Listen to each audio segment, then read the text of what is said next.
This is Max and Mia podcast.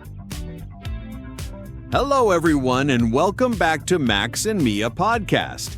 I'm Max, and as always, I'm here with my incredible co-host, Mia. How are you feeling today, Mia? I'm absolutely thrilled to be here. You know what? I have this amazing feeling about today's episode. I genuinely believe our listeners are going to discover so many useful phrases and expressions. That's exactly what I was thinking. We've prepared some really engaging content that will definitely boost your English skills.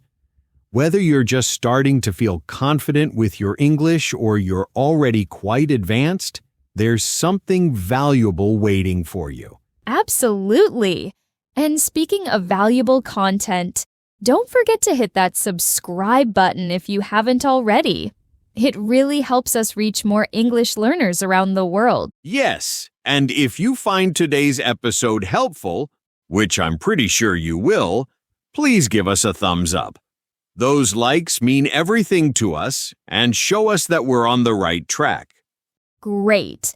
Now, before we dive into today's main topic, let me just say that learning English should be enjoyable, not stressful. So grab your favorite drink, get comfortable, and let's have some fun while improving your English together. Couldn't agree more, Mia. All right, everyone, are you ready to learn something new today? Let's get started. But wait, Max, before we jump into our main content, we have a special activity for our listeners today. Oh, that's right. We're going to show you a very short video clip. I'm talking just a few seconds here, and we want you to describe what you see. Exactly. Try to use your own words to paint a picture of everything happening in the video. What is the person doing? What does the environment look like? What colors can you spot? What's the mood or atmosphere? The more detailed your description, the better. Think about the setting, the actions, the lighting, any objects you notice. Really everything that catches your eye. And hey, if you're just listening to our podcast right now and can't watch the video, don't worry at all. The clip is super short, and after we show it, we'll give you our own detailed description. That's a great point, Mia. If you're audio only right now, you can actually use this as an imagination exercise. Listen to our description afterwards and try to picture the scene in your mind.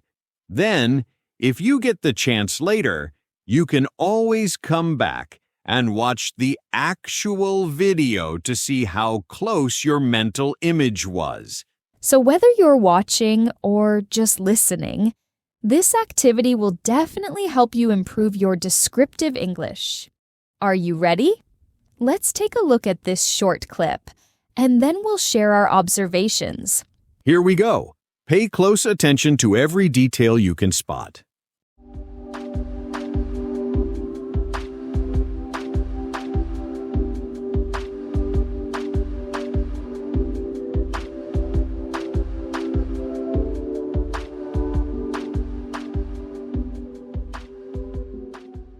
All right, time's up. So, what did you observe? I'm really curious to hear what details you picked up on. Let me share what we saw, and you can compare it with your own description. In the video, there was a woman inside her home, and she was cleaning some shelves. Yes, she was using a cloth to wipe down the shelves. And on those shelves, I noticed several items. There were books, some decorative sculptures, a vase, and even a potted plant. Great observation, Mia. I also spotted a television nearby, and it was mounted above what we call a TV stand or entertainment center. You know, one of those low tables specifically designed for televisions, not a dine-in.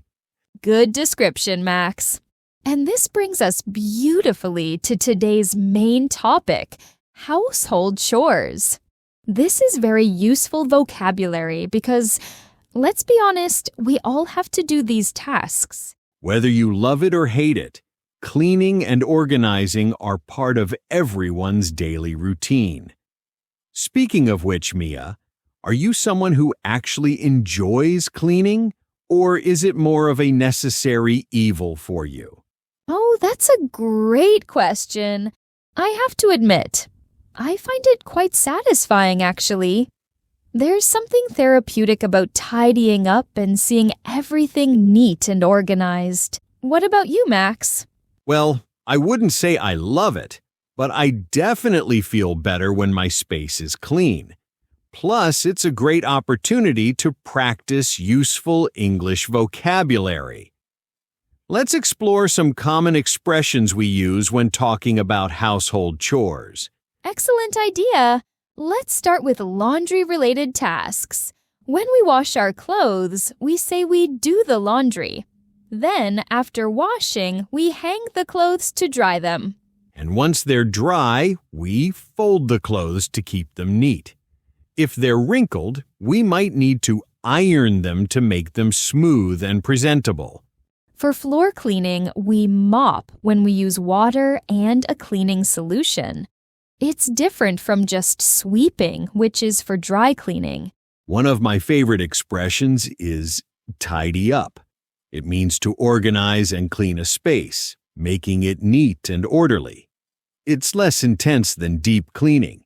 Oh, and we can't forget about taking out the trash. That's definitely a chore nobody can avoid. And then there's spring cleaning. That's when you do a really thorough, deep clean of your entire home, usually once or twice a year. You clean places you normally don't touch. Those are fantastic examples. Now, let's listen to a real conversation between two roommates discussing their household chores. Pay attention to how they use this vocabulary naturally. Here's the audio conversation. Listen carefully and try to catch all the household chore vocabulary we just discussed, plus some new words. Hey, Jake. We really need to talk about the cleaning situation. I mean, the apartment is getting pretty messy, don't you think? Oh, yeah, you're absolutely right. I've been so busy with work lately that I haven't been keeping up with my share of the chores. No worries, I totally get it. But maybe we should, make a schedule or something, divide up the tasks so it's fair for both of us? That's actually a brilliant idea. So what needs to be done? I guess we should start with the basics, right? Well, let's see. The laundry is piling up. I mean, my laundry basket is literally overflowing. And yours too, from what I can see. Yeah, guilty as charged. I really need to do the laundry this weekend. And after that, I should probably hang the clothes on the balcony to dry. And once they're dry, don't forget to fold the clothes properly. Last time you just left them in a pile on your bed for 3 days? Oops, you're right. That was pretty lazy of me. I'll definitely fold them and put them away. What about ironing, though? I have to admit, I'm terrible at it. Oh, don't worry about ironing. I actually don't mind doing that. It's kind of relaxing for me, believe it or not. But could you handle the floors? Absolutely. I can sweep and mop the kitchen and living room. Do we still have that old broom in the closet? Yeah, it's there, but honestly, I think we need a new one. This one is pretty worn out. Oh, and we should probably get a proper bucket for mopping too. Good point. I'll pick up a new broom and bucket next time I go to the store. What about the carpets, though? Well, that's where our vacuum cleaner comes in handy. When did we last vacuum? I can't even remember. Probably 2 weeks ago? Maybe more? Yeah, we definitely need to vacuum the bedrooms and the living room carpet. I'll take care of that. I actually find vacuuming quite satisfying. You can see the immediate results, That's awesome. Now, what about the general tidying up? The living room coffee table is covered with magazines, mail, and random stuff. Oh my God, yes, we really need to tidy up that area. And the kitchen counter, too. It's got dishes, papers, and who knows what else. I'll handle the kitchen. I should wash those dishes that have been sitting there since, well, let's not talk about how long they've been there. Great. And speaking of the kitchen, someone needs to take out the trash. It's getting pretty full and it's starting to smell a bit. I'll do that right after we finish this conversation. No problem at all. Perfect. You know what? Maybe we should also think about doing some proper spring cleaning soon. Like cleaning the windows, organizing the closets, cleaning behind the furniture. Wow, that sounds like a lot of work. But you're probably right. When did we move in here? 6 months ago? We've never done a deep clean since then? Exactly. Spring cleaning doesn't have to happen in spring, right? We could pick a weekend and just go all out. Sounds like a plan. We could make it fun. Put on some music, order pizza afterwards. I love that idea. You know what, Jake?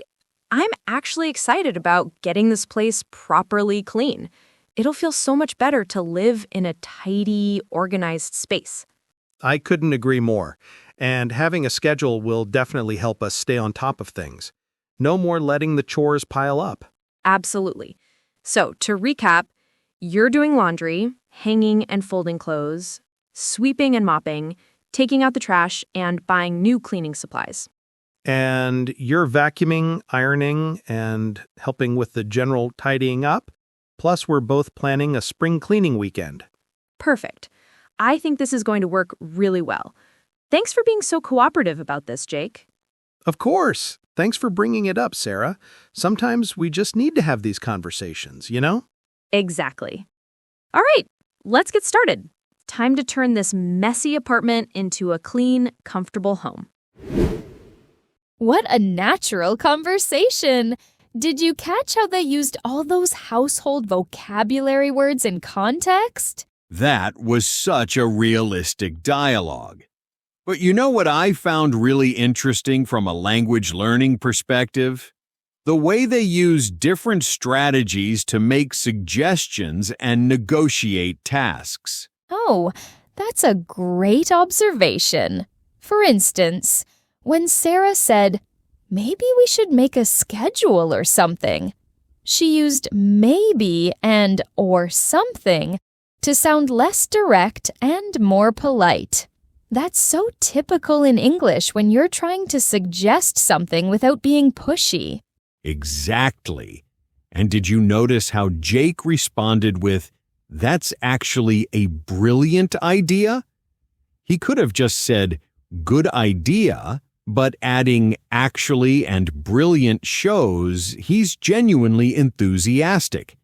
These little intensifiers make conversations sound much more natural. I love that you picked up on that. Another thing that caught my attention was how they handled admitting mistakes.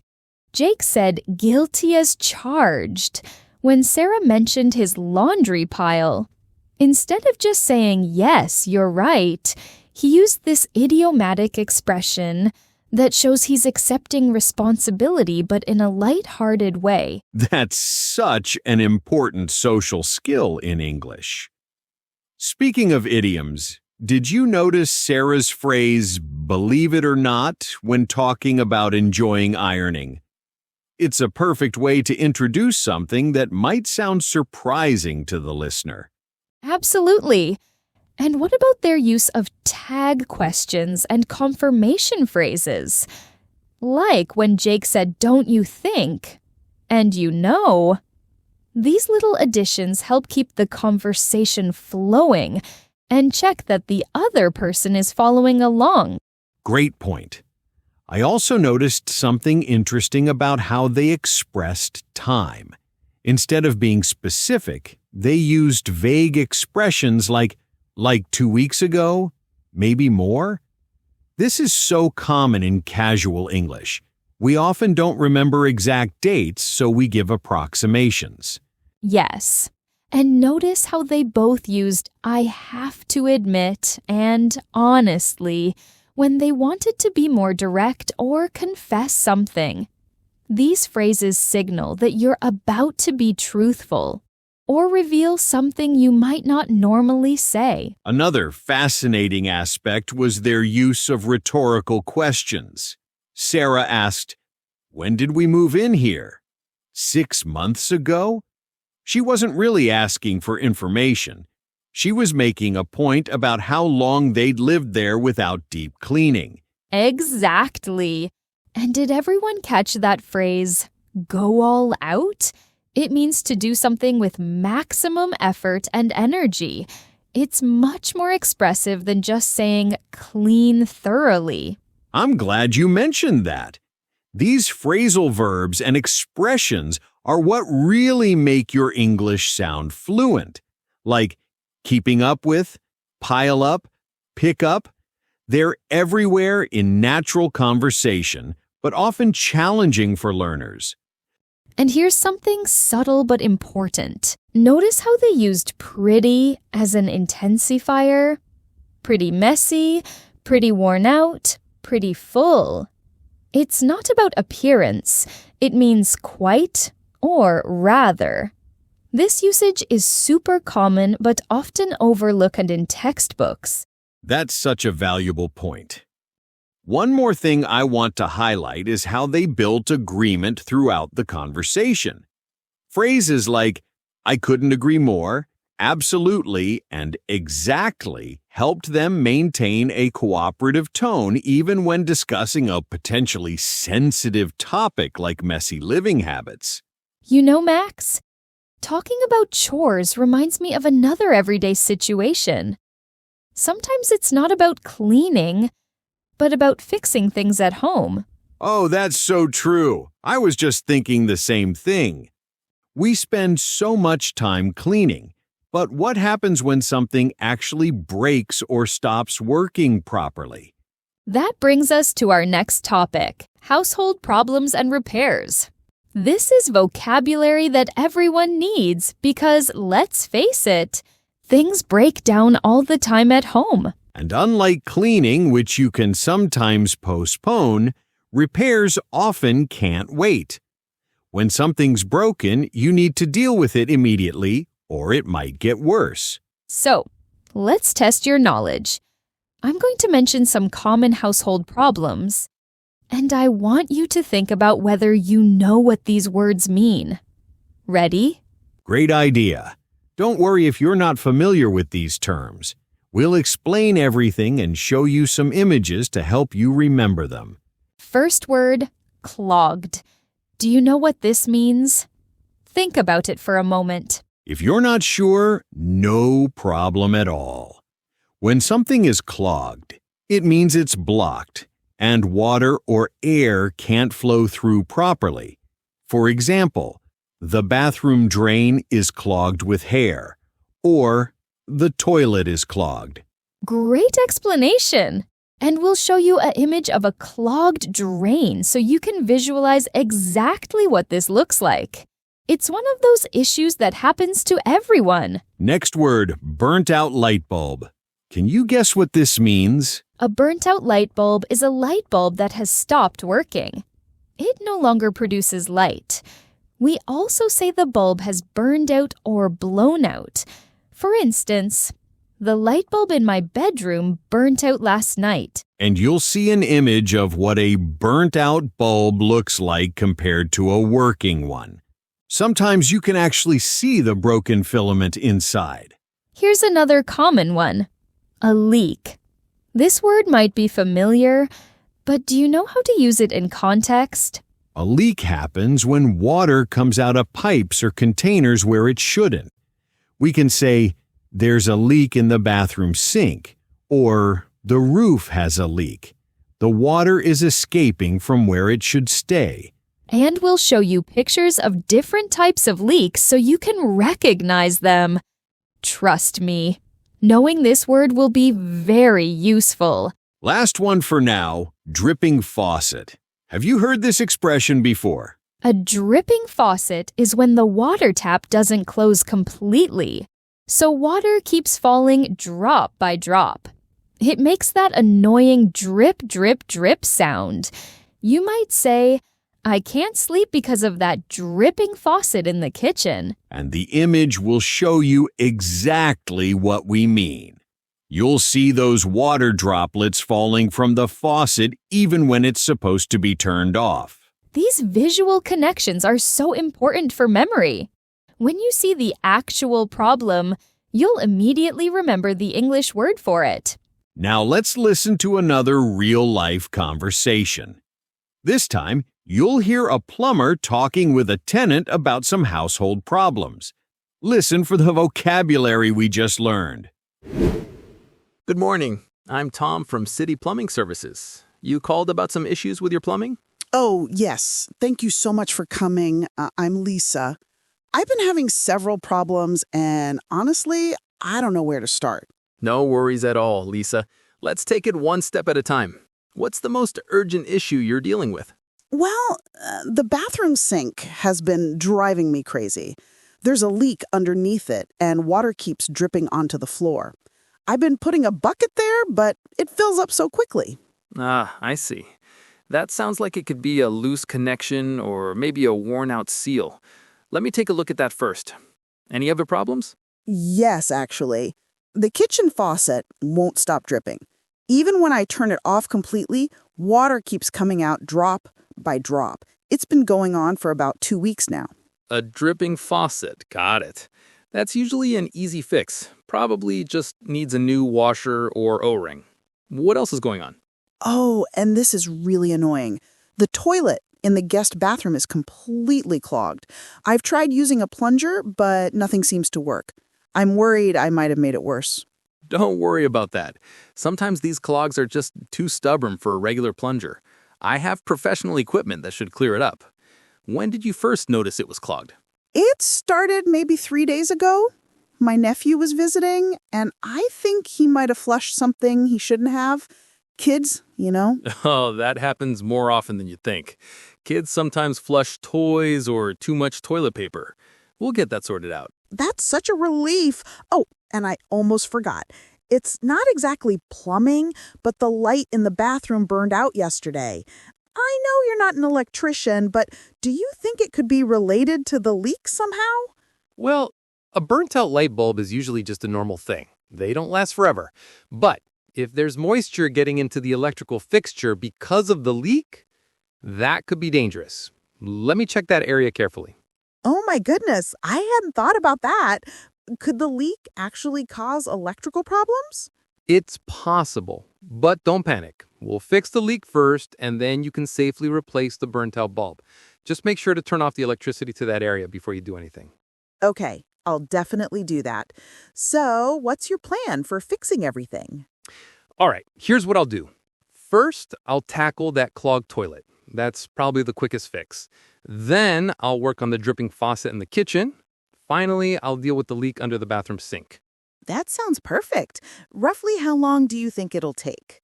With these types of problems, I'd say about 2 to 3 hours for everything. The clogged toilet should be cleared in about 20 minutes, and the faucet repair shouldn't take more than an hour. Excellent. I'm just so glad to have a professional handle this.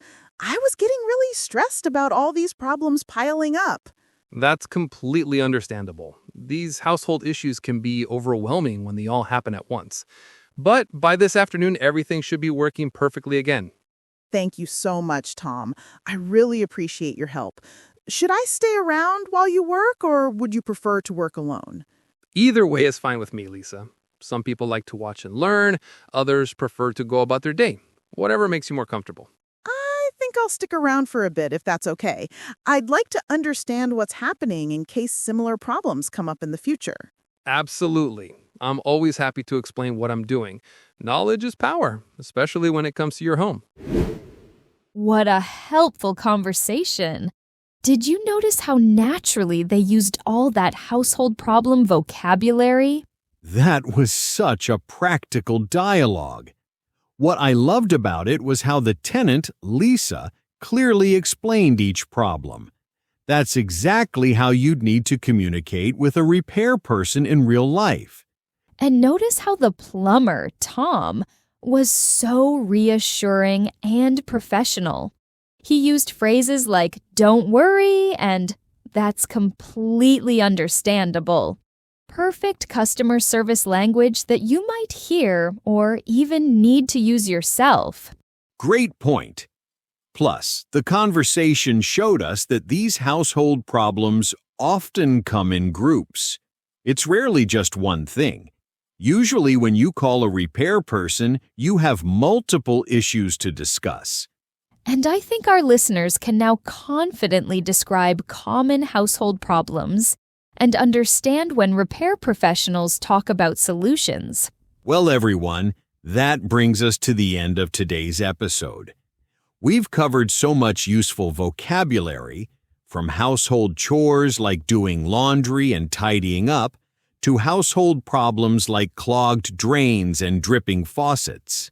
It's been such a fun and practical episode. We hope you feel more confident talking about these everyday situations in English. Remember, these are topics that come up in real life all the time. And if you've made it this far, wow, you've really committed to improving your English today. That deserves a big congratulations. Absolutely.